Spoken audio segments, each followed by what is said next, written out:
السلام عليكم ورحمة الله وبركاته. تعالوا نشوف مع بعض ازاي عملنا الثلاث تصاميم دول بمنتهى البساطة. انا نوران مدكور وده بيكسل سبيس.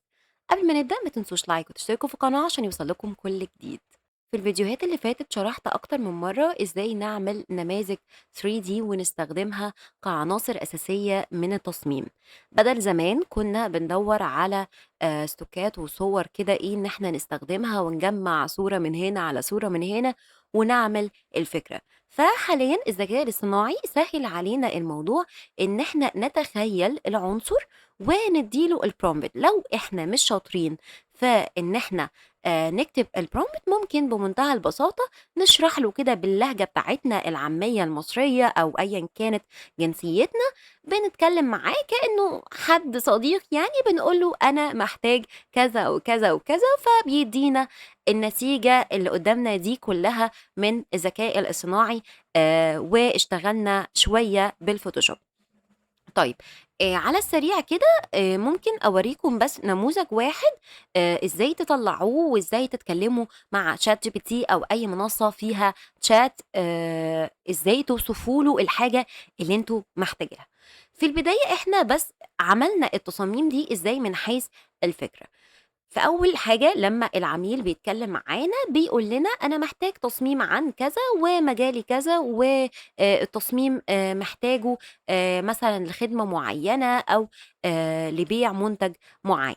إحنا مثلًا معانا النهارده دكتور متخصص في المناظير للجهاز الهضمي. قال لنا بس إحنا محتاجين إيه من ال3 تصاميم. تصميم فيه منهم بس تفاعلي، يعني مش بيركّز على مشكلة أوي، هو بس بيتكلم عن التوازن في الأغذية، إزاي بيريّح المعدة، وإن ده يعتبر حل من الحلول من غير أي حاجة إن أنت مثلًا تتوجه للعيادة. بالنسبة للتصميمين التانيين كان بيوجّهك إن أنت تروح كمشاهد، إن أنت تروح تعالج مشكلة بالفعل موجودة لا قدّر الله عندنا.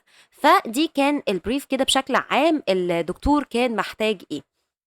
فمثلًا ناخد تصميم من التصاميم دي ونشوف ممكن نفكّر فيه إزاي. مثلًا تصميم زي حل لغزك عندنا وببساطة، اللي هو ده. النموذج اللي هو عبارة عن الأمعاء واللغز اللي هي المتاهة الداخلية جوّه الأمعاء نفسها، دي اتنفّذت إزاي وفكّرنا فيها إزاي. الجملة لمّا جات لي أنا قعدت أفكّر كتير أوي، وكلمة اللغز في بعض الحالات يعني كده أول حاجة هتيجي على بالنا هي المتاهة.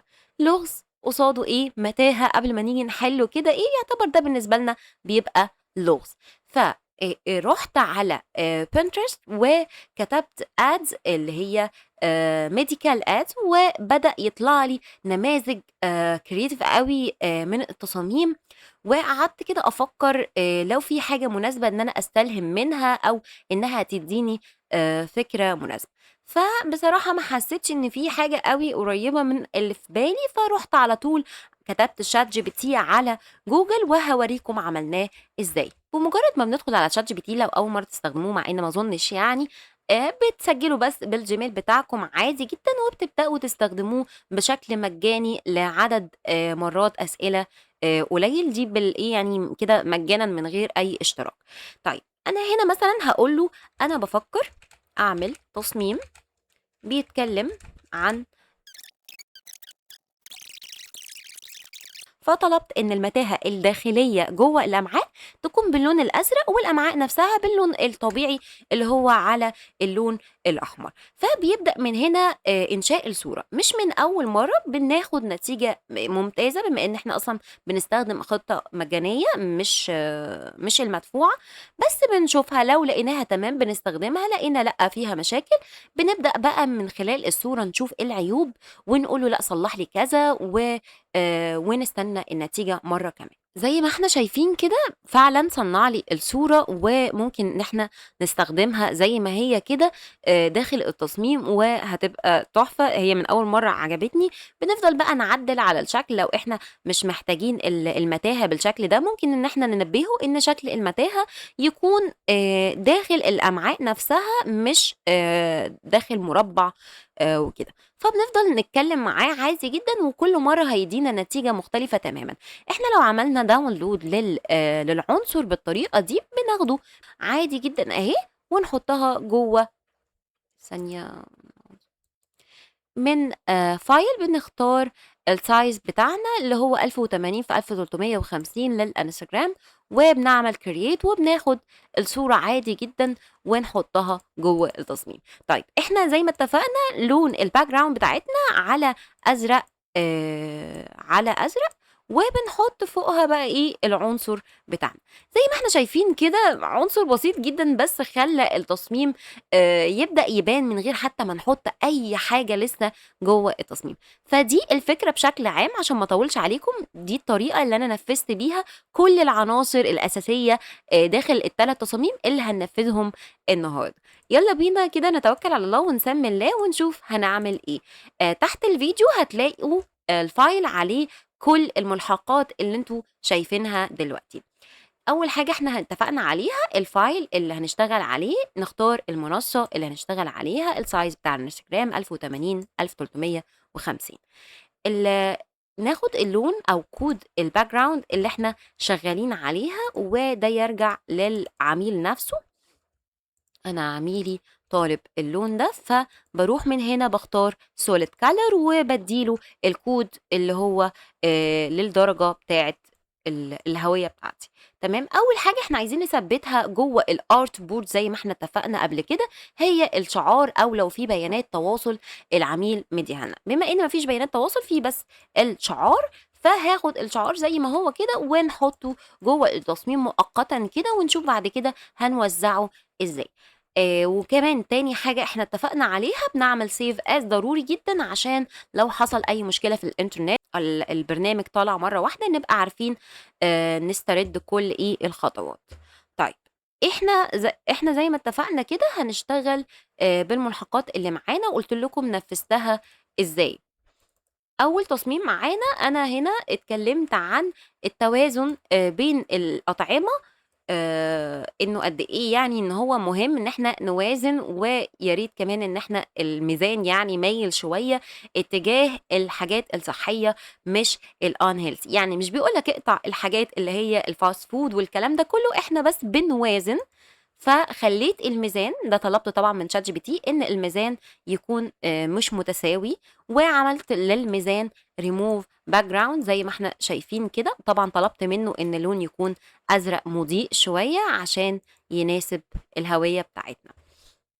طيب إيه تاني أنا طلبت من ChatGPT إنه يصنعه لي وهاستخدمه، طلبت منه يصنع لي صورة healthy food اللي هو الأغذية الخضار مع الفاكهة بالشكل ده، وقُلت له يكون مفرّغ كمان عشان ما ناخدش وقت في التنفيذ، وطلبت منه كمان صورة للfast food بالطريقة دي كده، ومن أول نتيجة كانت النتيجة تحفة. طب إحنا بنعمل إيه دلوقتي كده؟ إحنا بنبدأ بس نسكّن العناصر مكانها وبعدها نبدأ نشتغل.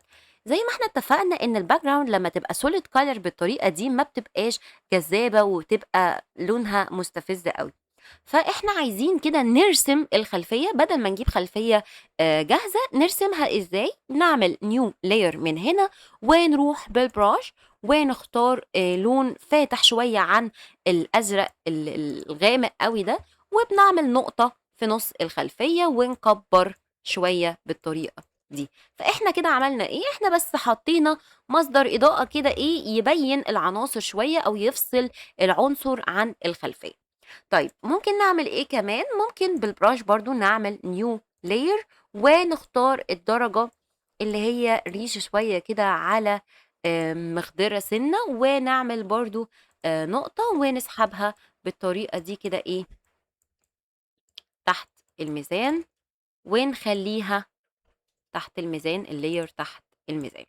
وممكن من الmood نبدأ نغيّر في الmood بتاعها عشان يدّينا أحسن effect يناسب التصميم، يعني ممكن نخلّيه كده مؤقتًا وبعدين نعدّل عليها. أنا هنا الميزان حابة أعمله زي انعكاس قبل ما أعمل له الshadow، فببساطة كده هنعمل control J أو ناخد منها نسخة يعني كمان، ونعمل smart object عليها ونعمل rotate 180 وننزّلها بالشكل ده، وكمان نعمل لها كورب عشان نظبط الزوايا، وهقول لكم احنا عملنا كده ليه. يعني بشكل سريع كده. ومن الاوباسيتي هنقللها خالص وهنعمل لها ماسك، ونروح بالبراش كده نبدأ نمسح الأجزاء اللي إحنا مش عايزينها. أنا مش عايزة كَفّة الميزان دي، ومش عايزة شكل الميزان من تحت، وكمان مش عايزة الميزان من النُص، بس هنقلل الopacity شوية، ونبدأ إيه، من النُص كده نمسح الأجزاء اللي إحنا مش عايزينها. أنا بس عايزة أعمل زي إيه، انعكاس خفيف أوي تحت الميزان، ونروح من الmood نبدأ نقلِّب ونشوف أكتر نتيجة عاجبانا. خلّي بالكم في pivot كده ظهر وإحنا بنعمل من الmood هنضبّطه تمام. عايزاه يبقى مضيء سِنّة، ونمسح الزيادة من هنا بشكل عشوائي بالشكل ده كده. أنا بس عايزة إضاءة خفيفة كده تحت الميزان. شايفين الشكل عامل إزاي دلوقتي؟ هيبان أكتر لمّا نعمل الshadow. طيب تحت الميزان كده هنعمل new layer، وزي ما اتفقنا بمنتهى البساطة هنعمل بالبراش لون أسود، لأ عذرًا بإن الخلفية أزرق، فعلى أزرق غامق، نعمل نقطة بس كده إيه، والopacity تبقى في 100%، نعمل نقطة تمام. نعمل نقطة، بما إننا عملنا نقطة بنسحبها بس كده إيه بالماوس، بنسحبها بس بالماوس كده إيه وننزلها تحت الميزان. بنعمل زوم كده وبنبدأ بقى ندخل العناصر جوه الميزان. طيب نبدأ بالفاست فود من هنا ونشوف هنعملها ازاي. شايفين الميزان من هنا؟ احنا حابين نخلي الأكل كأنه جوه كفة الميزان، كأن الميزان ده طبق كده ايه طيب أستاذ يحيى صح. فإحنا هنفصل ده الجزء ده من هنا عشان ندخّل فيها الوجبة من غير ما تبقى باينة إنها بُصّوا شايفين فوق، فإن شاء الله تفهموني يعني. بنجيب الpen tool كده بشكل سريع وبنعمل بس نقطة من هنا ونقطة من هنا. قبل ما نسيب الماوس بنحرّك بالماوس كده إيه، بنضبّط الزاوية اللي إحنا محتاجينها، وبالAlt بنضغط هنا كده وبنبدأ إيه، نزوّد. إحنا زي ما اتفقنا هنعمل بشكل عشوائي، وبندوس على make selection من هنا وبنختار أوكي. طيب وبنروح للlayer بتاعة الميزان بعد طبعًا ما نعمل لها smart object، بندوس Ctrl J بالpen tool. طيب بندخّل بقى الأكل تحت هنا كده، وبنرفع الlayer اللي إحنا رسمناه فوق. شايفين كده؟ شايفين الفرق؟ تحت الlayer اللي إحنا عملناه هنعمل new layer، وبالبراش كده باللون الأزرق الغامق بنشد بس إيه كده، بنعمل shadow بسيط كده وإيه ونضبّطه على الأكل، عشان يعمل كأن في بُعد كده إيه، يعمل عمق كده للطبق. نفس اللي إحنا نفّذناه هنا هنعمله كمان هنا. شايفين الجزء اللي فيه السلاسل ده؟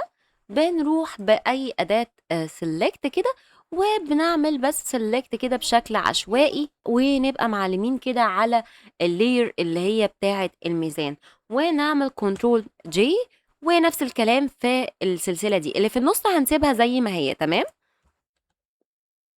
ونطلّع اللايرين كده فوق الأكل تمام. في هنا بس إيه، الجزء ده محتاج يتضبّط بالشكل ده كده. الدنيا هنا تمام. نفس اللي إحنا عملناه هنا هنعمله كمان هنا كده، وعلى السريع عشان وقت الفيديو أنا هاعمله مع نفسي. بالشكل ده كده على السريع إحنا عملنا الأساسيات للتصميم.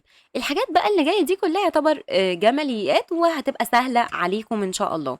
أول حاجة هاعملها هاضيف الجملة بتاعتي عادي جدًا أهي، وده اسم الfont،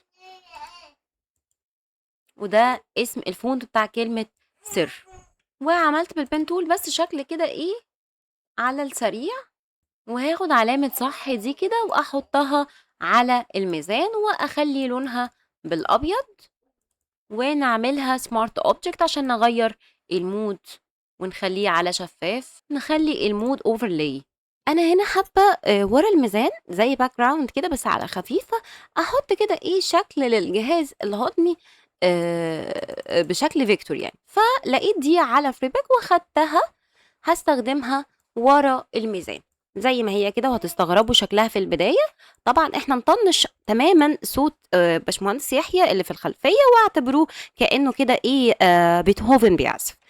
فنحطه كده ورا الميزان ونصغره شوية بالطريقة دي كده ونغير لونه. طب هنغير لونه ازاي على السريع؟ من هنا نختار solid color ونختار اللون الأزرق بتاع الميزان ونعمله كليبنج ماسك. تمام كده؟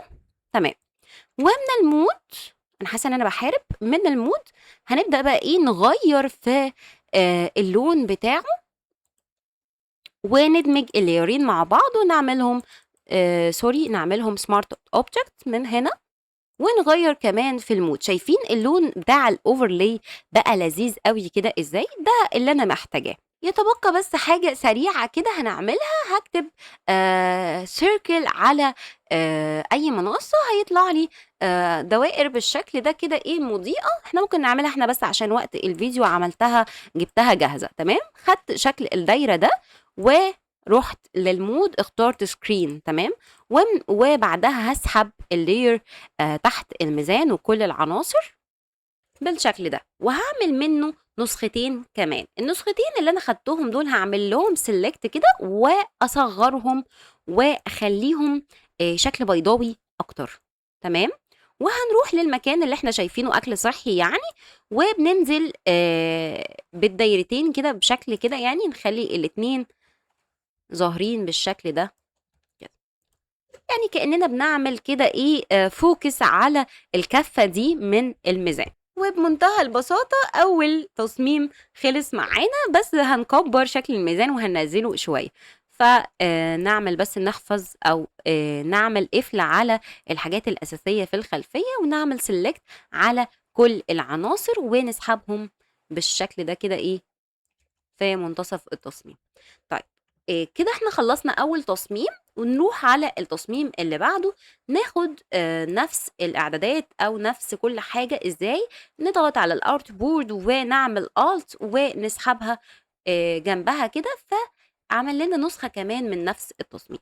نبدأ بقى نحذف العناصر كلها طبعا ما عدا الباك جراوند والشعار، نعمل لهم ريموف عادي جدا بمنتهى البساطة. الفكرة التانية اللي معانا وهي جملتها حل لغزك عندنا وببساطة. تمام كده؟ تمام. طيب على السريع احنا عملنا الجملة دي ازاي؟ تعالوا نكتبها.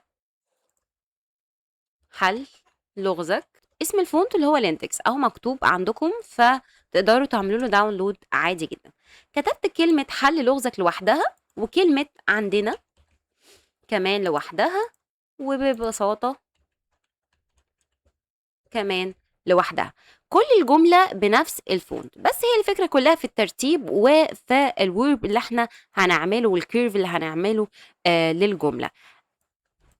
انا خليت حل لغزك كبيرة ومطيت كلمة لغزك عن طريق ان انا جيت ما بين الغين والزين وبالشفت وحرف التاء من الكيبورد بعمل بس الحركة بالشكل ده. تمام. ونوزع العناصر بالشكل ده. عايزة كلمة بساطة تبقى أصغر بالشكل ده. نظبط بقى الألوان اللي احنا محتاجينها. أنا عايزة هنا يبقى بالأبيض وهنا باللون الريشي شوية كده، وعندنا كمان بساطة أبيض.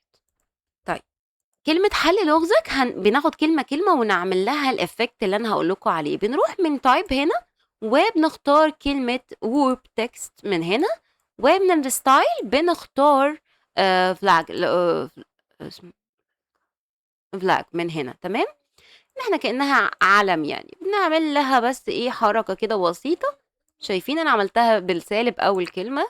وكلمة عندنا بنروح برضو من تايب برضو نفس كل حاجة وبرضو نفس كل حاجة من هنا ونظبطها زي ما احنا حابين. انا حابة شكلها يبقى كده واسحبها هنا كده.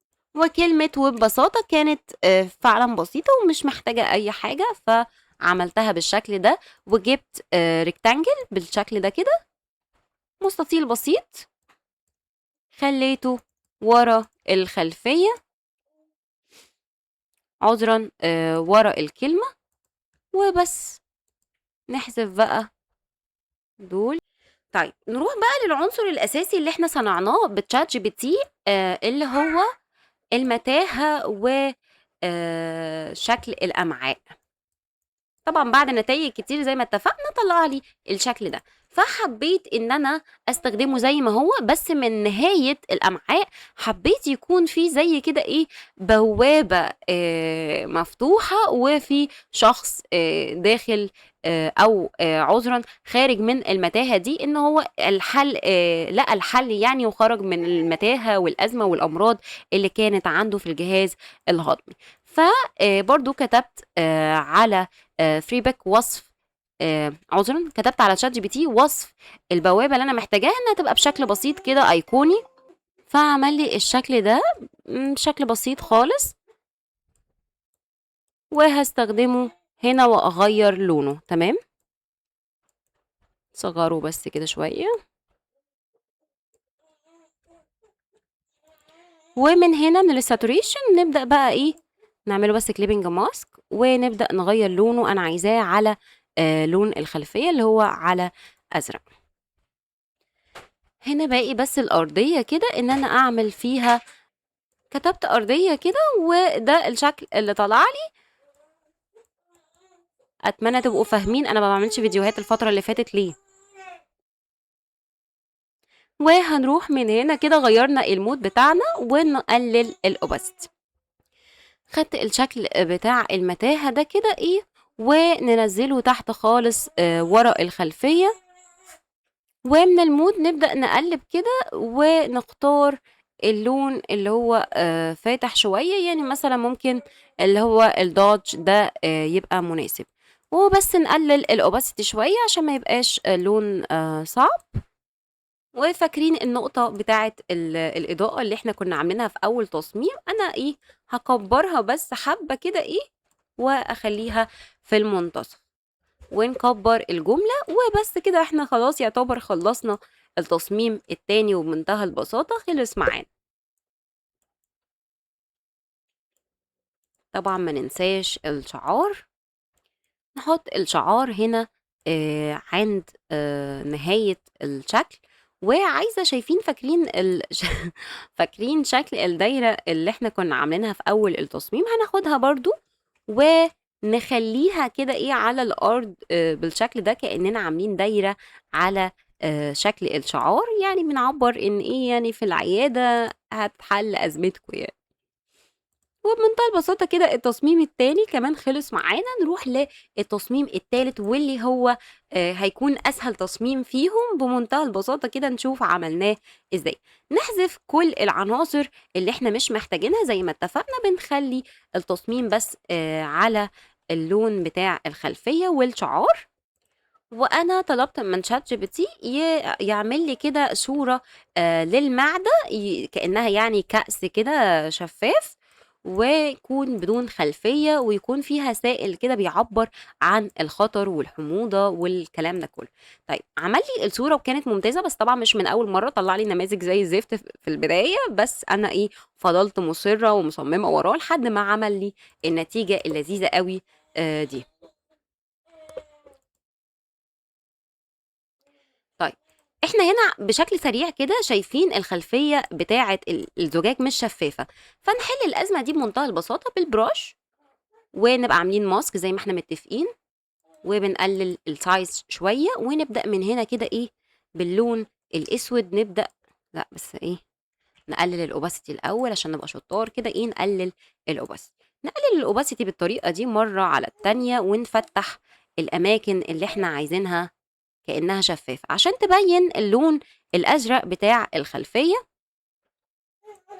بالشكل ده.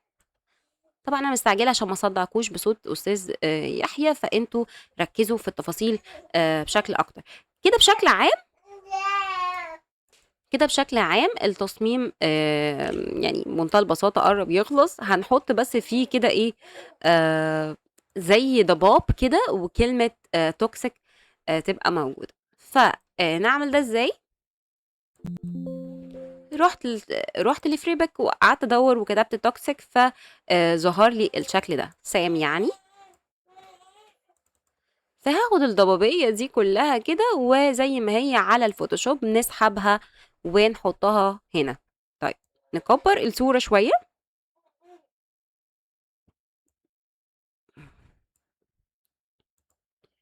ونبدأ نغيّر من المود لحد لمّا نوصل للنهاية بالشكل ده. أنا عايزة بس في إيه ضبابية كده في الخلفية. والكلمة اللي كانت موجودة اللي هي اليافطة بتاعة toxic دي كمان هناخدها زي ما هي، وهاسحبها جوّه التصميم ونحطها بالشكل ده كده، تمام؟ أنا عايزة يبقى في حركة كده كأن الزجاج حاضن اليافطة بتاعة toxic. فنعمل ده إزاي؟ بمنتهى البساطة، زي ما إحنا على نفس الlayer بنعمل ماسك وبالبrush بس بنمسح الجزء ده كده بتاع المعدة عشان نبين إن هو كأنه وراها، تمام؟ شايفين الشكل بدأ يبقى باين إزاي كأنه ورا الأمعاء أو المعدة عذرًا. فبالشكل ده البسيط كده إحنا إيه، خلّصنا الفكرة. هاحط بس كده إيه، شرايط من اللي هي الصفرا اللي أنتم عارفينها دي، وكده done، التصميم خلص. يعني عايزة أعبّر على الwarning. طيب الجملة اتحطت إزاي؟ ناخد الجملة زي ما هي، إحنا عملنا لها word بس بالشكل ده كده، بشكل دائري وحطيناها. الشرايط الصفرا دي حطيت بس إيه، حُط واحد فوق المعدة وواحد تحت أو ورا شكل المعدة بشكل عشوائي كده، حطوهم بالشكل اللي انتوا عايزينه. وده خلصنا ال3 تصاميم. أنا طبعًا كنت باحارب وأنتم مش شايفين أي حاجة ما وراء الكواليس، فأتمنى تدعموا الفيديو ده ودوسوا لايك تكتبوا في الكومنتات يا ربنا يهديك يا باشمهندس يحيى. كانت معكم نورا منكور من بيكسل سبيس.